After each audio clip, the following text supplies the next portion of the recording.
Hi സുഹൃത്തുക്കളെ, ഞാനിപ്പോൾ വന്നിരിക്കുന്നത് ആലുവ മണപ്പുറത്താണ്.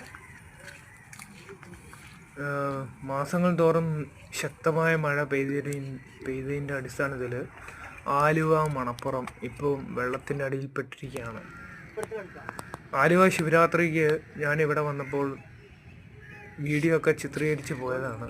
ആർത്തുല്ലസിച്ച് സന്തോഷത്തോടെ ഭക്തി നിർഭരമായ അന്തരീക്ഷത്തിൽ നിന്ന് ഞാൻ പോയി തിരിച്ചു വന്നു. ഈ മാസം തിരിച്ചു വന്നപ്പോൾ വെള്ളക്കെട്ടിലായ ഒരവസ്ഥയാണ്. വളരെ ദയനീയമാണ്.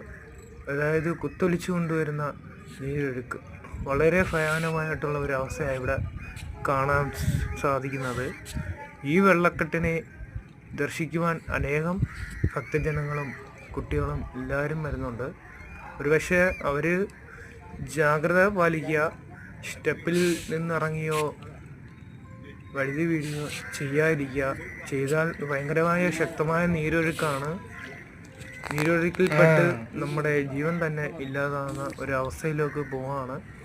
ഇനിയും വരും ദിവസങ്ങളിൽ ശക്തമായ മഴ കനക്കുമെന്നാണ് മുന്നറിയിപ്പുള്ളത്. കാഴ്ചക്കാരായിട്ട് വരുന്നവർ ഇവിടെ ഇറങ്ങുവാനോ കുളിക്കുവാനോ ഒന്നും പാടില്ല. ഇപ്പം ഞാനിപ്പം വീഡിയോ ചിത്രീകരിക്കുന്നതെന്ന് വെച്ചാൽ ഭയങ്കര നീരൊഴുക്കും കാര്യങ്ങളൊക്കെ ഉള്ള മേഖലയാണ്. ഞാൻ പ്രത്യേകം വീഡിയോ എടുത്തിട്ടുണ്ട്. നീരൊഴുക്കിൻ്റെ ശക്തമായ നീരൊഴുക്കാണ് ഇവിടെ കാണുവാൻ സാധിക്കുന്നത്. അപ്പോൾ സുഹൃത്തുക്കളെ, നിങ്ങൾ കാണാൻ വരികയാണെങ്കിൽ സ്റ്റെപ്പിന് അടിയിലേക്ക് ഇറങ്ങാനോ കുളിക്കുവാനോ മുഖം കഴുകാനോ ചെയ്യാതിരിക്കുക. അത് നമ്മുടെ ജീവനെ തന്നെ ശക്തമായി ബാധിക്കുന്നതാണ്. അപ്പം സുഹൃത്തുക്കളെ, നമ്മൾ കാഴ്ചകളൊക്കെ കാണാൻ വേണ്ടി ഇവിടെ ഈ മണപ്പുറം ഭാഗത്തേക്ക് വരുന്നുണ്ട്. ഒരുപാട് ജനങ്ങൾ വരുന്നുണ്ട്. പക്ഷേ ജാഗരൂകത പാലിക്കുക, നമ്മൾ ജാഗ്രത പാലിക്കുക. ഇവിടെ കാണുവാൻ സാധിക്കുന്നത് വെള്ളക്കെട്ടിനിടയിൽ പെട്ട നമ്മുടെ മഹാദേവൻ്റെ ടെമ്പിളാണ്. സുഹൃത്തുക്കളെ, നിങ്ങൾ കണ്ടോ? ഇത് കണ്ടാൽ തന്നെ ഒരു ഭയാനകമായിട്ടുള്ള ഒരു അവസ്ഥയാണ് ഇവിടെ നമുക്ക് കാണുവാൻ സാധിക്കുന്നത്. വളരെ ഭയാനകം.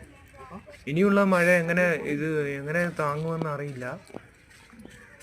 ഇപ്പം 2 ദിവസത്തിന് മുന്നേ ഇത് മുങ്ങിയ അവസ്ഥയാണ്. 2 അടി ഇപ്പം താന്നിട്ടുണ്ടെന്നാണ് ഇവിടുത്തെ നാട്ടുകാർ പറഞ്ഞിട്ടുള്ള അറിവ്. എന്നിരുന്നാലും ഇനിയും മഴ ശക്തമാകുവാൻ ചാൻസ് ഉണ്ട്. വരും ദിവസങ്ങളിൽ എങ്ങനെയാകുമെന്ന് അറിയില്ല. വെള്ളം കൂടിയാൽ മേളിൽ